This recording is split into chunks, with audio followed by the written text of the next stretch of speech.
je me suis fait la réflexion de ce qu'était l'amour il y a pas longtemps. Et j'en suis arrivé à la conclusion que l'amour, c'est un joli pullover.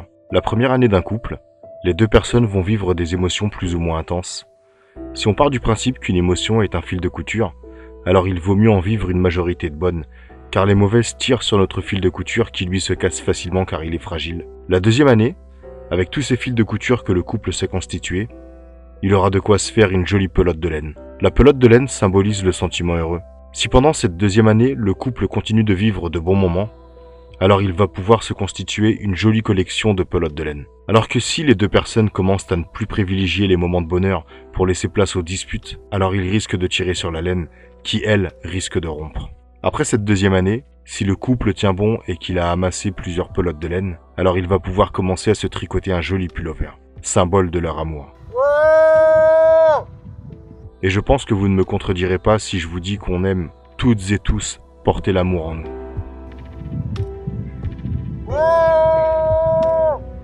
Finalement, c'est un peu comme porter un pullover en hiver, ça nous tient chaud.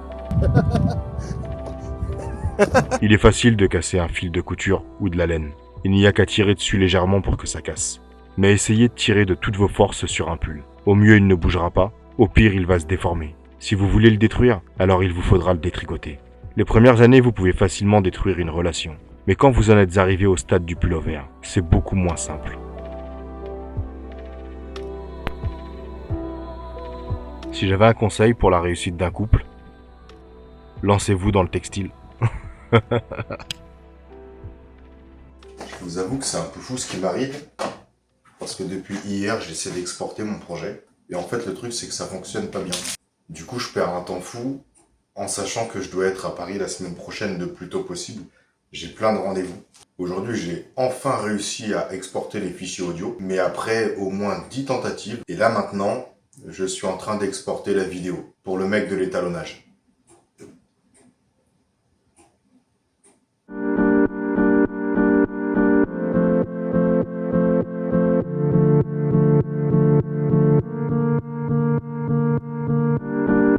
Breathe it in, don't let it out now. These breaths don't come as easy as they used to. Remember you, never let that go. Please tell me if you're still behind those eyes. I can't keep you close if you're hiding in the pain.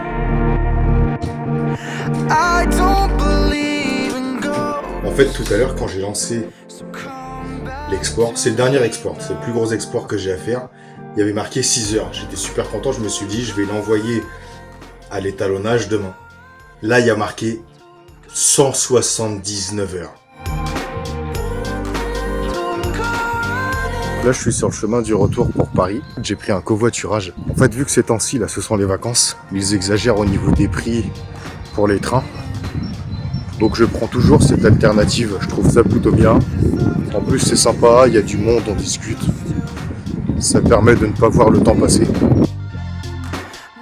let that go. Qui se souvient de ces téléphones dans les années 90? Ils ont disparu début des années 2000.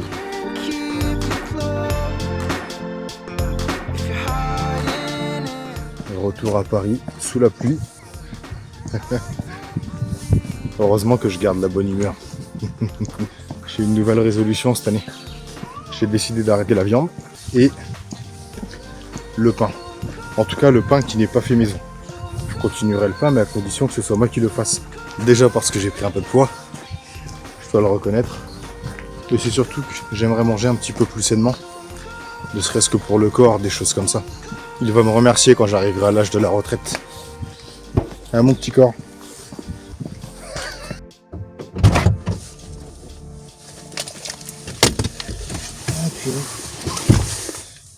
Ah purée, quel temps de merde. Je vais retirer mon manteau et ensuite je vais me régaler. J'aime bien manger dans ma voiture, comme ça je dépense pas trop de sous. Quand vous financez un film, ça coûte très cher. Donc, je vais éviter de dépenser inutilement. On s'en rend pas compte, mais on peut faire des super repas équilibrés dans une voiture. Le métier de comédien, c'est pas comme si on se réveillait un matin et on se disait bon allez, je vais faire comédien, je vais gagner ma vie, je vais vivre que de ça. Non, ça marche pas comme ça. Au début, vous pouvez pas vous dire que vous allez vivre que de ça parce que c'est très dur de gagner sa vie. Il y en a même en vérité qui gagnent jamais leur vie là-dedans. En fait, il y en a qui vont faire des projets gratuits toute leur vie. Et j'ai envie de vous dire, il y a rien de mal à ça. En plus, si les projets sont intéressants, enfin, le but, c'est que ça nous plaise. Sinon, on va pas faire un projet. Mais on peut pas se dire qu'on va réussir à payer les factures juste en étant comédien. On a toujours l'impression qu'un comédien, il fait beaucoup de sous. Mais c'est pas vrai. Le comédien, sa richesse, c'est sa passion. Il sera toujours animé par ça. C'est un truc, généralement, qu'on a dans le sang et on n'a pas envie d'arrêter. Je voudrais vraiment arriver à assimiler mon métier avec mes croyances de vie. Enfin, mes convictions. J'ai toujours rêvé de vivre une vie apaisée. À Paris, soyons honnêtes, c'est très anxiogène comme climat. Moi, je suis plus quelqu'un de la campagne. J'aime bien profiter de la nature. J'ai toujours été flexitarien. Encore plus ces dernières années parce que je suis très soucieux de la condition animale. Je me dis que si tout le monde évite de manger de la viande tous les jours, une fois par semaine, c'est très possible. Eh ben, si tout le monde évite de manger de la viande tous les jours, on aura moins de production à effectuer. Et d'ailleurs, on acceptera même de payer un peu plus cher le poulet à nos agriculteurs. Parce que c'est pas comme si on allait en manger tous les jours, du coup. Je crois qu'il y a tout un effet boule de neige. Mais surtout, les animaux vivront dans de meilleures conditions. Et je pense comme ça pour tout. Pour les vaches, je pense comme ça pour beaucoup de choses. Répondre aux annonces de casting n'est vraiment pas quelque chose de passionnant.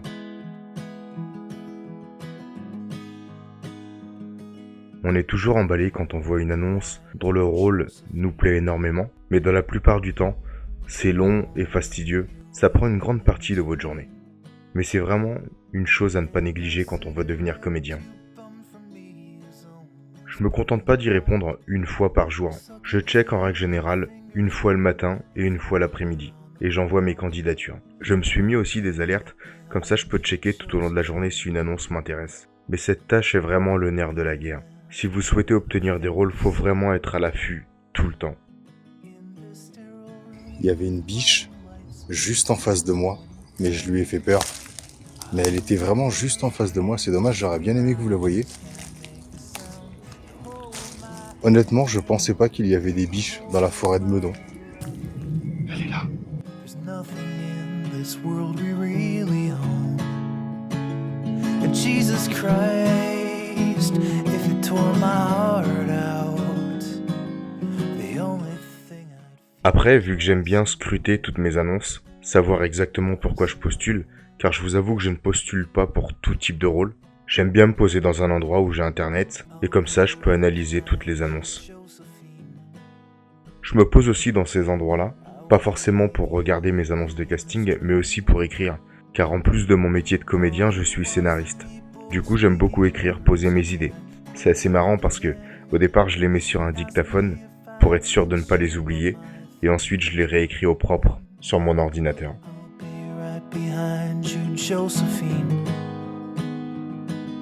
Just like I was when we were Je ne sais pas vous, mais moi, il ne me viendrait pas l'idée de boire là-dedans. only been a year, but still it feels like 34. I don't feel like I am living in the same skin anymore. Now hold my hand, hold my breath. There's nothing in this world we really own. And Jesus Christ, if you tore my heart out, the only thing I'd feel is less alone, less alone.